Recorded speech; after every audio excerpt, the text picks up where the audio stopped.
Boa noite a todo o povo de Deus que se encontra em seus lares, que nessa ocasião nos dão a alegria de poder cultuar conosco.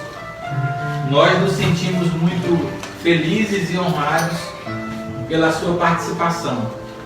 A nossa expectativa nessa noite é que Deus fale conosco, como já vem falando, e que você na sua casa receba virtude, receba graça, receba o poder do Senhor sobre a sua família. Nessa hora, nós queremos ler um texto bíblico e depois pedirmos a direção a Deus para aprendermos mais um pouco sobre as Escrituras. O texto que nós escolhemos como base da nossa meditação está em Gênesis, no capítulo de número 13. Gênesis, capítulo do número 13. Esse texto que vai nos servir de base para a nossa meditação.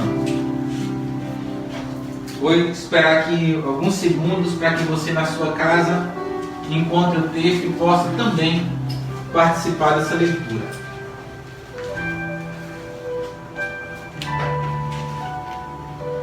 Versículo 1 em diante está escrito assim: Saiu, pois, Abrão do Egito para o Neguebe, ele e sua mulher e tudo o que tinha, e Ló foi com ele. Era Abrão muito rico, possuía gado, prata e ouro.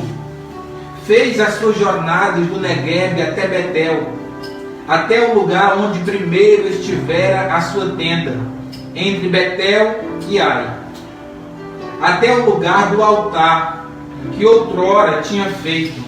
E ia Abrão, e aí Abrão invocou o nome do Senhor. Ló que ia com Abraão, também tinha rebanhos, gado e tendas. E a terra não podia sustentá-los, porque habitavam juntos, porque eram muitos os bens que possuíam, de sorte que não podia habitar na companhia um do outro. Houve contenda entre os pastores de gado de Abrão e os pastores de gado de Ló. Neste tempo, os cananeus e os fariseus habitavam nessa terra. Disse Abrão a Ló: Não haja contenda entre mim e ti, entre nós, porque entre os meus pastores e os teus, porque nós somos parentes chegados.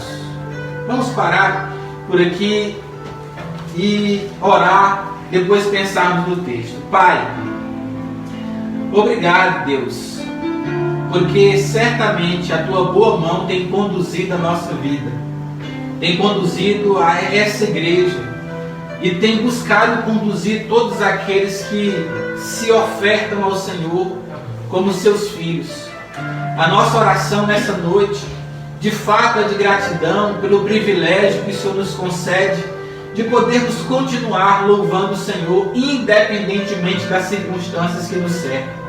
Nós temos aprendido, ó Deus amado, que a nossa confiança está no Senhor, que fez os céus e a terra, no Deus que detém o controle de todas as coisas e que nessa noite se faz presente não somente nesse recinto, mas em cada lar onde a família está invocando o Teu santo nome. Abençoe as nossas vidas e nos dê entendimento da Tua palavra, para que cresçamos na fé, para que cresçamos no conhecimento e para que sejamos achados pelo Senhor como verdadeiros adoradores. A oração que Te fazemos é em nome de Jesus Cristo. Amém. Meus irmãos, nós estamos no meio de família.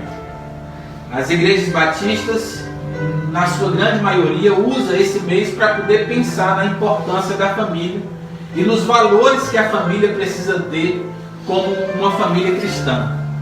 Nessa noite eu escolhi falar sobre um tema chamado Uma Família que Precisa de Transformação, baseado no tema geral que todos nós já sabemos: Jesus transforma a minha família.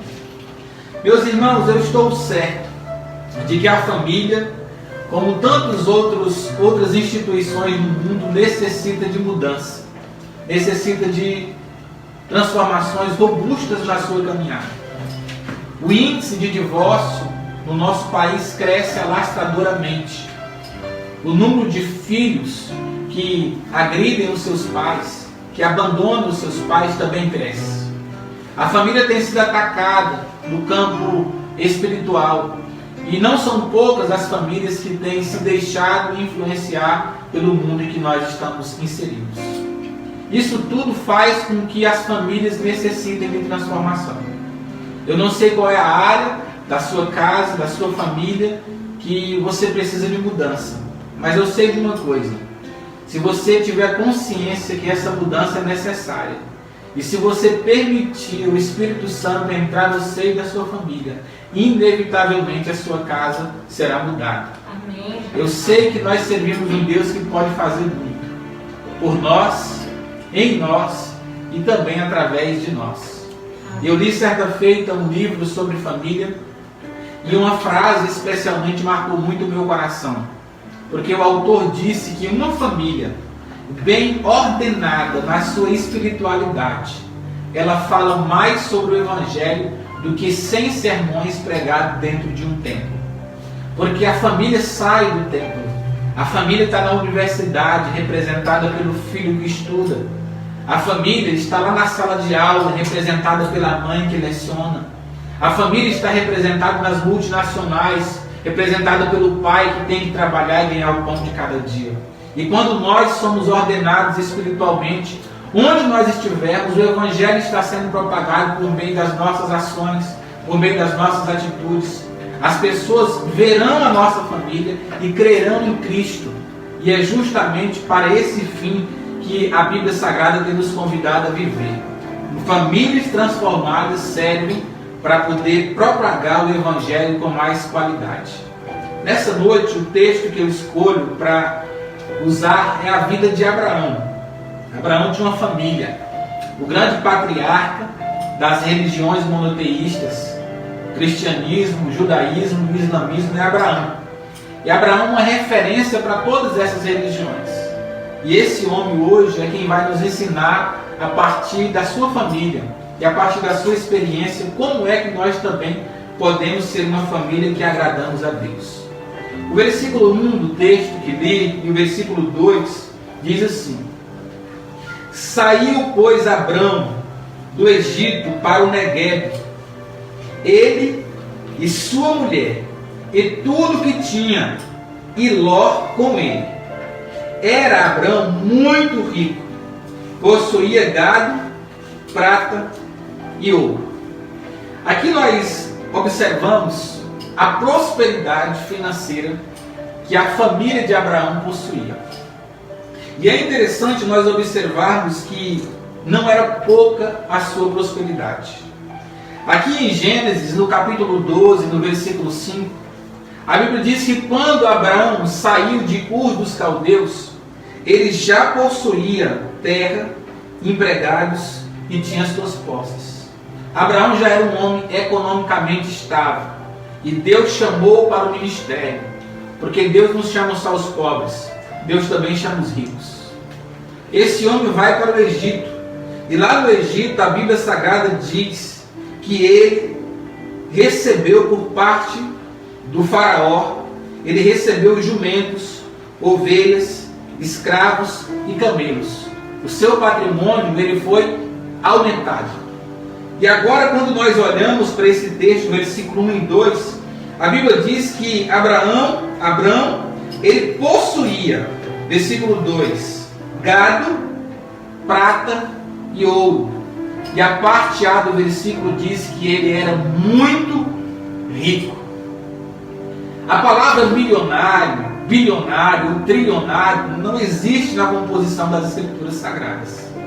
Mas se existisse, tenha certeza absoluta que essa seria uma das palavras usadas para referir-se à riqueza de Abraão. Um homem que conseguiu prosperar muito no desenvolvimento da sua vida. Um homem a quem Deus agraciou com riquezas, não somente do ponto de vista espiritual, mas também do ponto de vista econômico. Abraão ele sabe lidar com as riquezas. Porque o primeiro homem na Bíblia Sagrada a devolver o dízimo é Abraão. Capítulo 14, versículo 17 a 20, a Bíblia Sagrada diz que Abraão devolveu o dízimo de tudo quanto tinha a Melquisedeque.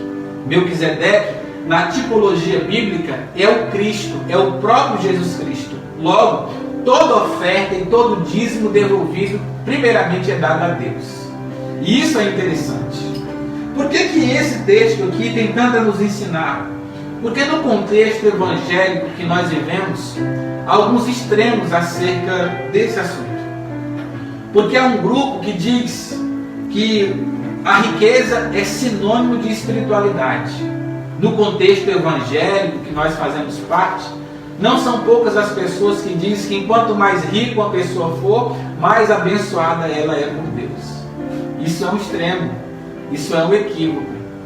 O outro extremo que nós encontramos é as pessoas dizendo que se a pessoa é rica, então ela não pode servir o Senhor, porque o reino de Deus é para os pobres. E tanto uma coisa quanto o outro está errado. Porque à luz do Evangelho, uma pessoa pode ser muito rica de bens materiais e ao mesmo tempo ser muito rica de fé. Ela pode ser muito pobre de bens materiais e ainda assim também ser muito rica de fé. Mas o contrário também é verdadeiro. É possível que uma pessoa seja muito rica e não tenha nenhuma fé. Mas é possível também que uma pessoa seja economicamente pobre e também não possua uma fé. Porque a luz das Escrituras Sagradas não é a riqueza e nem a pobreza que nos recomenda a Deus, mas sim serem novas criaturas. Amém. Tá bom? Ser pessoas que receberam do Pai a adoção, de se tornarem filhos e filhas. E o Evangelho salva ricos, salva pobres, salva pessoas de classe média, porque o Evangelho é para toda a humanidade. Diz a Bíblia em Tito 2,11, que a graça de Deus ela se manifestou salvadora para todos os homens. A nossa oração é para que a sua casa seja alcançada, independente da sua posição econômica, da sua posição social. Abraão vivia muito bem com os recursos que possuía. Nós vivemos em um tempo de escassez. E eu entendo à luz das Escrituras Sagradas que Deus não depende das circunstâncias para abençoar alguém. A Bíblia Sagrada diz que um homem chamado José, ele prosperou no tempo de fome, no tempo de escassez. Deus abençoou a vida dele. A Bíblia Sagrada diz que Daniel prosperou numa terra alheia. Deus abençoou aquele homem e ele foi muito bem sucedido na sua vida e também na sua espiritualidade. A minha oração é para que nesse tempo de escassez a boa mão de Deus esteja sobre a sua casa e a provisão do céu seja derramada abundantemente sobre a sua família, sobre a sua casa, para que vocês tenham ampla suficiência, tanto para suprirem as necessidades de vocês, como para ajudar o necessitado. Deus nos abençoe nesse entendimento das Escrituras. Amém. Segunda questão que o texto vem nos ensinando, versículo 3. Fez Abrão sua jornada do Neguebe até Betel, até ao lugar onde primeiro estivera a sua tenda entre Ai e Betel, até ao lugar do altar que outrora tinha feito, e aí Abrão invocou o nome do Senhor. Segunda questão que nós observamos no texto é que Abraão, a sua família, ela sempre está regressando aos altares de Deus. É importante nós considerarmos o contexto aqui, porque do versículo 10, do capítulo 12 até o versículo 20, a Bíblia Sagrada vai nos mostrar um desvio de rota de Abrão e sua família. Deus não projetou o Egito para eles, mas eles foram para o Egito. E a Bíblia diz que lá no Egito, Abraão prosperou, ele ganhou bens materiais, mas ele quase perde a sua família. Ele quase perde o seu casamento, porque a Bíblia Sagrada diz que o faraó tomou a sua esposa, de tão bonita que ela era. Eu fico imaginando que quando Deus chamou Abrão, ele tinha 75 anos. Sara já tinha seus 65 anos. Mas essa mulher de 65 anos ainda fazia com que a população daquela época olhasse para ela com grande admiração. A tal ponto do faraó querer Sara para ele. Essa mulher devia ser muito bonita. né? Então a Bíblia Sagrada diz que ele quase perde o seu casamento, mas lá no Egito também ele quase perde a sua vida. Se você olhar para a Bíblia Sagrada, Egito sempre é uma comparação com o mundo. Egito, na tipologia bíblica, sempre é uma referência ao mundo. Abraão, quando foi para o Egito, caminhou em direção ao mundo. E foi no mundo que quase ele perde a sua família. Foi no mundo que ele quase perde a sua vida. Foi no mundo em que ele quase perde o seu casamento. Meus irmãos, eu encontro não poucas famílias também vivendo esse aspecto do mundanismo. Há muitas famílias perdidas neste mundo, achando que esse lugar é o seu fim último. Nós temos visto ao longo dos anos muitas famílias cristãs se mundanizarem. Famílias onde permite que a namorada traga o namorado para dormir na sua casa. Pais que permitem os filhos comprarem álcool e beberem dentro dos seus lares, com a proposta de que é melhor beber dentro de casa do que beber fora. Volta e meia nós vamos a festa de casamento e aniversário de meninas de 15 anos, que é literalmente uma festa da carne, que é literalmente um carnaval, onde a balada rola solta, as músicas mais erradas são tocadas, o vinho é liberado e o povo bebe cachaça e se embriaga. Há muitas famílias vivendo os preceitos que o mundo tem colocado. A Bíblia Sagrada diz no versículo 4 e 5 que Abraão voltou do Egito para o altar. Abraão voltou do Egito para Betel. Betel é casa de Deus. Abraão está nos ensinando que todas as nossas famílias precisam regressar do mundo para o altar. É o lugar onde Deus quer abençoar a nossa casa. Amém. Nossa família precisa levantar altares. As nossas famílias que são cristãs precisam viver de forma diferente da que o mundo tem nos ensinado. A criação dos nossos filhos precisa ser diferente. Na nossa casa não pode ter lugar para o álcool, para a impureza, entre outras coisas que prejudicam a imagem de Deus na família cristã. Por isso Abraão sai, a Bíblia diz, do Egito, do mundo. E a Bíblia diz que ele volta para o altar do Senhor. O lugar onde Deus preparou para que todas as nossas famílias também tivessem. Eu não sei como é que você tem encarado esse tempo, mas eu tenho observado que isso é Deus chamando de volta as famílias para o lugar de onde elas não poderiam ter saído. Nós precisamos, é interessante você observar o texto, e quem levanta altar não é Sara, quem levanta altar é Abraão. Certamente Sara estava com Abraão, mas o líder da família, o pai de família era Abraão. E ele era responsável por Deus em poder conduzir a sua família em adoração. Ele tem um sobrinho com ele, mas não é o sobrinho que levanta altar. Abraão não é um tipo de patriarca que terceiriza as suas responsabilidades espirituais. Ele não acha que fazer o culto é responsabilidade da esposa ou do sobrinho. Ele entendeu que é dele. Ele levanta. Imagino eu que toda a família de Abraão sacrifica, mas quem levanta o altar é ele, porque ele é o chefe de família. Ele é o pastor da sua própria casa. Nós precisamos voltar, irmãos, a como famílias, levantar altares dentro das nossas casas, na nossa família, para que cada membro do nosso lar seja um membro que adora o Senhor verdadeiramente.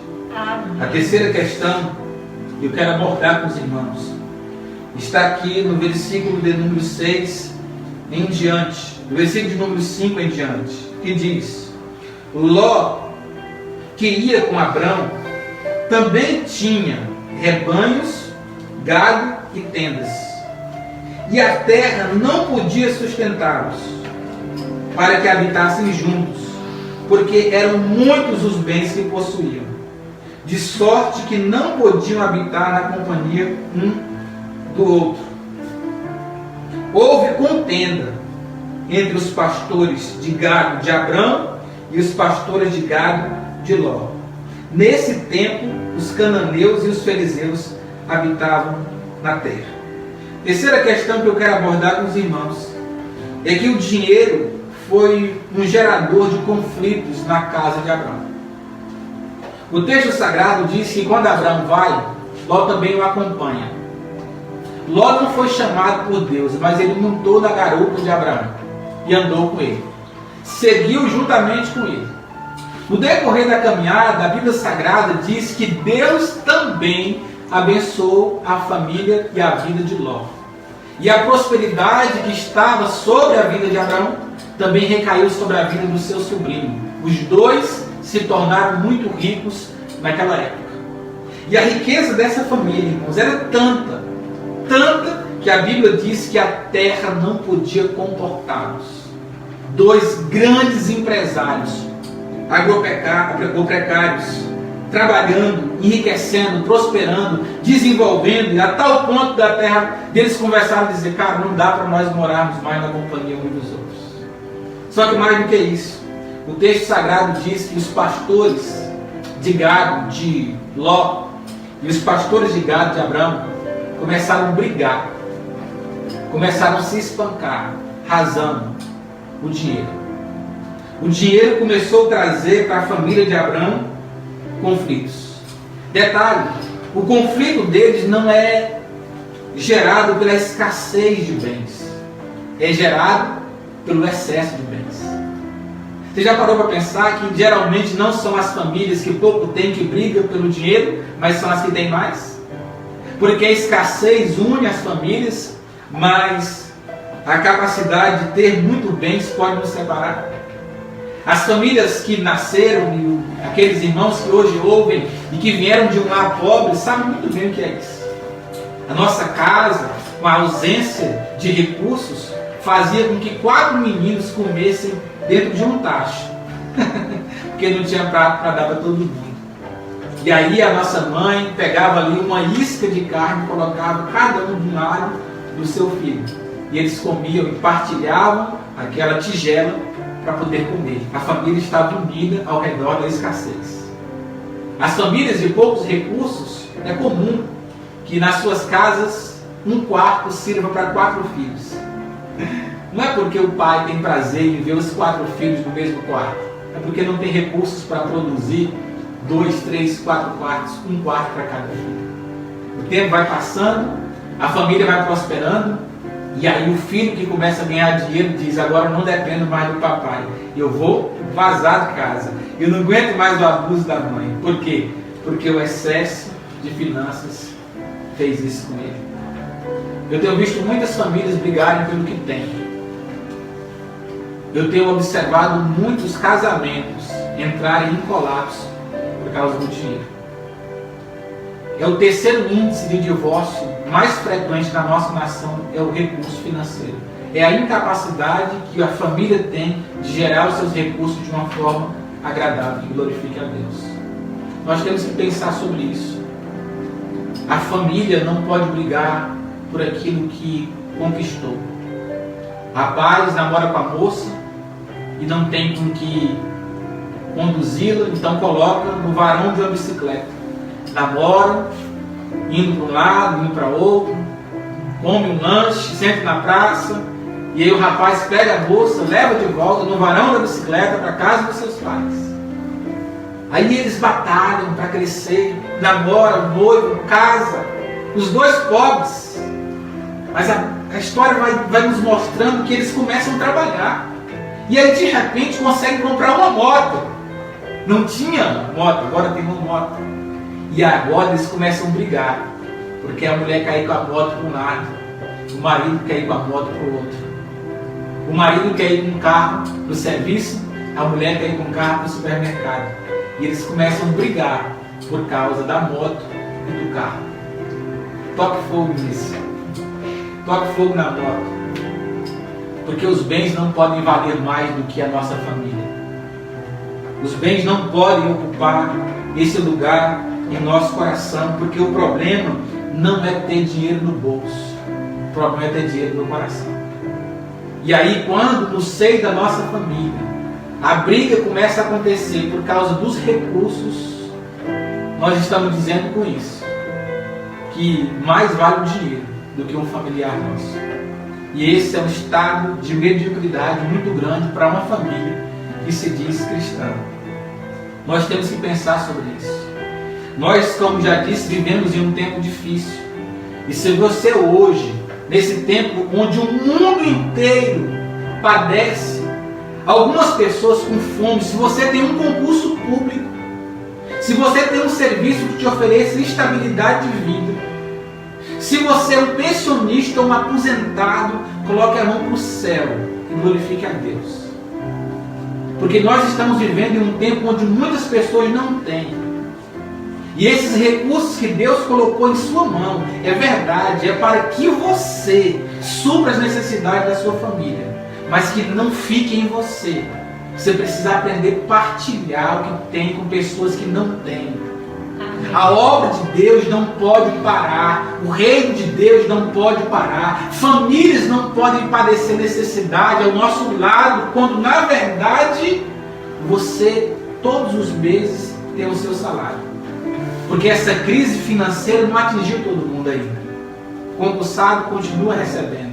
Então tem condição de sustentar a sua casa e de abençoar aquele que perdeu o seu emprego. E é justamente que é isso o espírito cristão. É quando nós conseguimos olhar para o nosso próximo e partilhar do que temos. Tem pessoas que são proativos. Essa semana eu fui ligar para alguém para pedir ajuda, para a gente ajudar outra família que precisava. E quando eu fui ligar, ele disse: pastor, eu já levei. Você não sabe não, mas eu já abençoei aquela família. Já tirei do meu salário, já abençoei. Que coisa bonita. Pessoa proativa. Tem pessoas que são reativas. A gente fala e eles reagem amorosamente, ajudam. Que bênção. Mas tem pessoas que não são proativas e não são reativas. Que não reagem o chamado, que não reagem porque são inativas. Elas estão paradas. Pessoas passando fome e a fome do próximo não incomoda. Eu louvo a Deus porque na igreja que nós pastoreamos, nós temos muitas famílias generosas que têm aprendido a dar e repartir. Louvo a Deus porque na nossa igreja as pessoas que aparentemente poderiam passar necessidades têm sido supridas pela generosidade de um grupo que tem feito questão de ser bênção nas mãos de Deus. Amém. E o nosso compromisso com Deus é de que nenhuma família da nossa comunidade passe necessidade. Amém. Porque o Senhor vai continuar fazendo a nossa vida prosperar, para nós glorificarmos a vida dele, servindo o próximo, louvarmos a Deus ajudando o nosso semelhante. Então eu oro, querido, para que você seja ou um proativo, dividindo o que você tem, ou um reativo, atendendo os apelos da nossa comunidade, para darmos pão a quem tem fome. A nossa prosperidade só vai glorificar a Deus se nós usarmos ela para glorificar a Deus. Portanto, façamos isso. Terceira questão, quarta questão que eu uso como base, versículo 10. Disse Abraão a Ló: não haja contendas entre mim e ti, entre os pastores, os meus pastores e os teus pastores, porque nós somos parentes mais chegados do que irmãos, ou parentes chegados. Vamos pensar sobre isso. O povo está brigando, os pastores estão brigando, eles estão na iminência de se separarem, porque o dinheiro está causando divisão nessa família. E nessa hora a voz da sensatez ecoou na boca de Abraão. Ele disse: não, nós não podemos brigar, porque nós somos parentes chegados. Na concepção de Abraão, os parentes não podem brigar. A família não pode brigar. A família não pode se separar por causa dos bens materiais. Se você olhar o versículo 7, a Bíblia diz que ao redor de Abraão tinha os fariseus e os cananeus. Porque enquanto eles estavam brigando, o mau testemunho estava sendo dado para aqueles que os cercavam. Isso é importante, irmãos, porque cada briga dentro da nossa casa, o nosso vizinho ouve. E cada vez que os nossos vizinhos ouvem as nossas brigas, os nossos xingamentos, o nome de Cristo é envergonhado. Cada vez que nós brigamos no seio da nossa família e provocamos escândalos para o Evangelho, os fariseus, os cananeus ouvem e nós fazemos um desfavor para a evangelização dos nossos vizinhos. Tinha muita gente ao redor. E eu imagino o povo olhando para a família de Abraão e vendo: meu Deus do céu, esse povo diz que é crente. Esse povo volta e meia está nos falando de Deus. E eu fico perguntando: qual é o Deus que eu tenho que crer? O Deus que eles estão falando para mim ou o Deus que eles estão vivendo na casa deles? Porque muitas pessoas não se convertem por causa do mau testemunho, irmãos. E é justamente isso que está acontecendo no texto. Mas sabe o que é interessante? Abraão disse: nós não vamos brigar. O dinheiro não vai ser um fator de briga, porque nós somos parentes. Nós somos parentes. A Bíblia Sagrada diz no versículo de número 9, que Abraão diz o seguinte: acaso não está diante de ti toda a terra? Eu peço-te que te apartes de mim. E se fores para a direita, eu irei para a esquerda. Se fores para a esquerda, eu irei para a direita. Abraão abriu mão do seu direito de escolha para preservar a paz familiar. Perceba que quem Deus chamou foi Abraão. É Abraão que está indo. Foi Ló que o acompanhou. Foi Ló que foi atrás dele. De repente, ele olha que de fato a terra não pode comportar riqueza. E como começou a gerar conflito, Abraão poderia escolher. Ele poderia dizer: eu vou para a direita e você vai para a esquerda. O direito de escolha é meu. Mas ele não. Ele abriu mão do seu direito de escolha para não ter conflitos em sua família. Porque para Abraão é mais importante um familiar seu do que os recursos que eles conseguiram.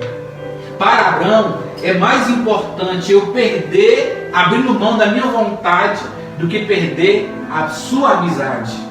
Abraão está abrindo mão do seu direito. E o Evangelho nos convida a abrir mão dos direitos que nós achamos que possuímos. Jesus Cristo disse: se alguém te bater numa face, abra mão do direito de bater na outra face dela. Porque a lei dizia olho por olho, dente por dente. Mas em vez de você revidar, vire o outro lado. Porque você vai abrir mão do seu direito para não revidar.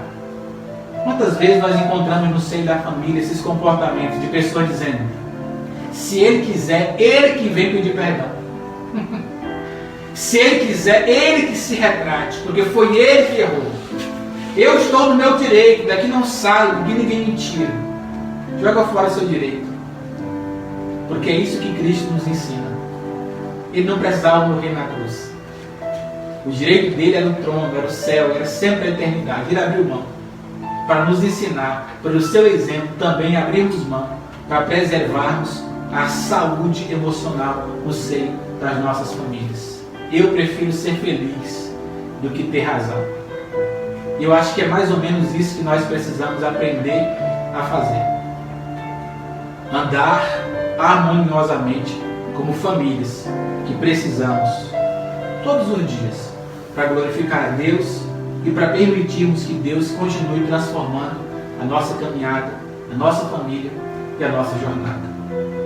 Quais são as razões de conflito hoje na sua família? Quais são os geradores de tensões na sua casa? O dinheiro é um fator que promove discórdia no seio da sua família? Deus tem dado prosperidade à sua casa? O que você tem feito com a prosperidade que Deus tem te dado? Ela tem sido usada para glorificar o nome do Senhor? É justamente isso que o texto de hoje nos leva a refletir. Deus quer transformar a nossa casa à medida que nós permitimos Ele fazer essa transformação. Amém. Que a vida de Abraão essa noite seja de fato um exemplo para a nossa vida. E se Deus conceder prosperidade à sua família, glorifique a Ele com as finanças que Ele te deu, ajudando o próximo, mantendo a sua obra e sustentando dignamente a sua casa. Nós vamos nesse momento orar. Orar pela sua casa, orar pela sua família, orar pela sua prole. Vamos orar? Deus, nós estamos aqui essa noite olhando para a vida de Abraão e querendo aprender com Ele. Nós queremos pedir ao Senhor que, em nome de Jesus Cristo, nos dê sabedoria, Pai, para vivermos em família. Amém. Não deixe que as coisas que o Senhor tem nos dado nos roube a alegria de viver em unidade. Amém. Não deixe que o dinheiro fale mais alto no seio da nossa casa do que a presença do Senhor. Não nos deixe brigarmos por causa de coisas, porque coisas nós não levaremos para o céu, mas a nossa família é possível nós levarmos com o Senhor. Portanto, eu quero pedir ao Senhor para trazer um espírito de paz no seio das famílias. Amém. E em nome de Jesus Cristo, gerando, ó Deus amado, a alegria, em vez de conflito, paz, em vez de lágrimas de dor, ó Deus amado, hinos de louvor. Que haja alegria abundante no coração da esposa, no coração do marido, no coração dos pais, no coração dos filhos, e que nós, como família cristã, possamos glorificar o Teu nome, ó Deus amado, tendo a nossa vida centrada em Cristo, que é o nosso autor e consumador da nossa fé, por quem verdadeiramente nós vivemos, a quem celebraremos continuamente no seio da nossa casa, porque as nossas casas, assim como a casa de Abraão, também será um altar de adoração ao Senhor. Livra-nos do mundanismo, Pai. Livra-nos das posturas que o mundo tenta nos fazer viver. Nós não vivemos por princípios, ó Deus amado, passageiros. Nós vivemos por princípios eternos. Nós não vivemos pelo que a mídia diz. Nós vivemos pelo que a Tua Palavra de Deus diz. E é isso que nós queremos viver todos os dias. Portanto, nessa noite, eu quero pedir ao Senhor para abençoar cada pessoa que nessa noite nos ouviu, está nos ouvindo, cada família representada. Entre com providência, Pai. Entre com paz. Entre suprindo as necessidades dos Teus filhos. Não permita, ó Deus amado, que o Teu povo padeça necessidade. Se necessário for, como dissemos, usa as nossas vidas. Porque o pão que o Senhor nos deu não é meu pão, é pão nosso. É pão nosso. Todos aqueles que são nossos irmãos podem e devem desfrutar daquilo que temos. Não porque irão nos tomar, mas porque voluntariamente nós iremos doar. Como família cristã, não somente abençoando a igreja, mas também a sociedade que nós estamos inseridos. Oramos, agradecidos, em nome de Jesus Cristo. Amém. Amém. Irmão,